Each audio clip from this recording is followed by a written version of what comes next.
اور آقا نے ایک مقام پر فرمایا کہ دنیا کی محبت ہر برائی کی جڑ ہے،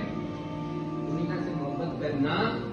ہر برائی کی جڑ ہے۔ حاضرین مکرم، ایک مرتبہ آقا علیہ الصلوۃ والسلام ایک مردہ بکری کے پاس سے گزرے، مردہ بکری کے پاس سے گزرے تو آقا علیہ السلام نے فرمایا کہ اے صحابہ، کیا یہ بکری جو ہے یہ مردہ پڑی ہوئی ہے یہ اپنے مالک کو پسند ہے؟ تو صحابہ کرام نے عرض کیا یا رسول اللہ صلی اللہ علیہ وسلم، اس کی بدبو کے سبب ہی تو اس کے مالک نے اس کو باہر پھینک دیا ہے۔ تو آقا تاجدار کائنات صلی اللہ علیہ وسلم نے فرمایا کہ اے صحابہ، مجھے خدا کی عزت کی قسم، یہ جو دنیا ہے اللہ رب العزت کی بارگاہ میں اس مردہ بکری سے بھی بے وفا ہے، اس کی کوئی وقت نہیں۔ اور آقا نے فرمایا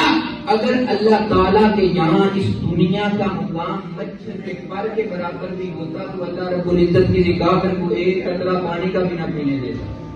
حضرت زید بن ارقم رضی اللہ تعالیٰ عنہ آپ فرماتے ہیں کہ حضرت ابو بکر صدیق رضی اللہ تعالیٰ عنہ کے پاس تھے اور حضرت ابو بکر صدیق رضی اللہ تعالیٰ عنہ نے پانی منگوایا، ہم نے آپ کی بارگاہ میں پانی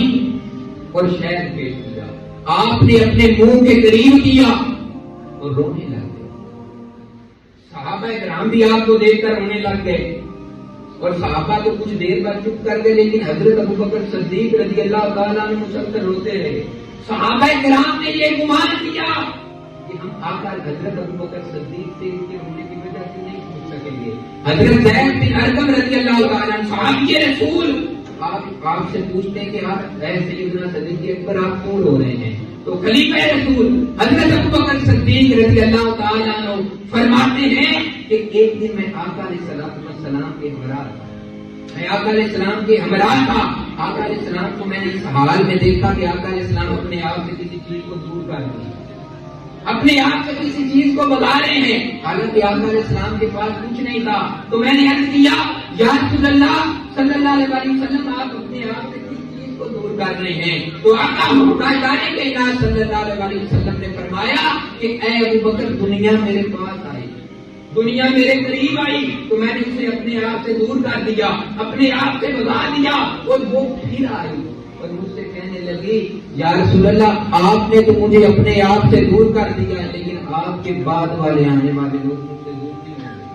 ہوں گے، وہ مجھ سے الگ نہیں ہوں گے۔ تو پتہ یہ چلا کہ دوستانے محترم یہ دنیا دھوکہ ہے، یہ دنیا فریب ہے،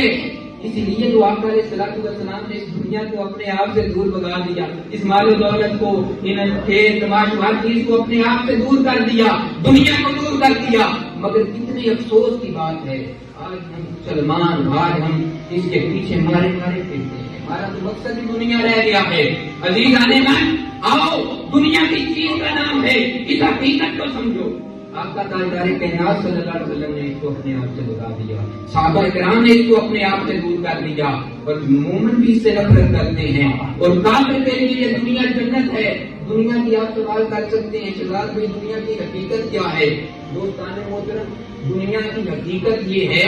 کہ جس میں لگ کر بندہ اپنے خالق و مالک کو بھول جائے وہ دنیا، چاہے وہ مال ہو، دولت ہو، سامان ہو، اولاد ہو، بیوی ہو، یا کوئی کھیت کمایا ہو، جس میں بندہ لگ کر اپنے خالق و مالک کو بھول جائے وہ دنیا ہے۔ عزیزان من، میں نے اس موضوع کو اسٹڈی کیا، میں نے اس موضوع کا مطالعہ کیا اور اس مقام پہ پہنچا کہ لوگوں یہ دنیا فانی ہے، یہ دنیا فانی ہے، یہ چمکتی ہے مگر دھوکہ دیتی ہے، یہ سجاتی ہے مگر لوٹ لیتی ہے، یہ ہنساتی ہے مگر آخرت میں رلا دیتی ہے۔ یہ دنیا وہ دنیا ہے جو کبھی کسی کی نہ ہوئی، جو کبھی کسی کی نہ ہوئی، نہ نمرود کی، نہ فرعون کی، نہ قارون کی، نہ کسی بادشاہ کی۔ آج وہ سب خاک میں سو رہے ہیں، کل ہم بھی اسی مٹی میں چلے جائیں گے۔ عزیزان من، کب تک اس دھوکے کے پیچھے بھاگتے رہو گے؟ رکھو یہ دنیا دھوکہ ہے، یہ دنیا فراڈ ہے، یہ دنیا فریب ہے، دنیا کی چمک اندھیروں کا جال ہے۔ اے خدا کے بندو، دنیا کے اے عاشقان رسول، دنیا چھوڑ دو، درود کو اختیار کرو، دنیا کی باتیں کم کرو، آقا علیہ السلام کی سنتوں کو اپناؤ۔ دنیا کی روشنی بجھنے والی ہے، مگر مدینے کے گنبد کی روشنی کبھی ختم نہ ہوگی. آؤ آج یہ عہد کر لیں کہ ہم دنیا کے پیچھے نہیں بھاگیں گے, ہم اللہ کے بتائے ہوئے راستے پر چلیں گے, ہم آقا علیہ السلام کے نقشے قدم پر چلیں گے, ہم آقا علیہ السلام کے نقشے قدم پر چلیں گے, اور دلوں کو دنیا کی محض سے صاف کریں گے, اپنی روح کو زندہ کریں گے, اللہ رب العزت کے ذکر سے اپنے لبوں کو درود سے معطر کریں گے. یاد رکھنا, جس نے اس دنیا کو مقصد بنایا وہ خالی یاد رہ گیا, اور جس نے اللہ اور اس کے رسول کو مقصد بنایا, خدا کی عزت کی قسم, وہ اس دنیا میں بھی کامیاب ہوا اور آخرت میں.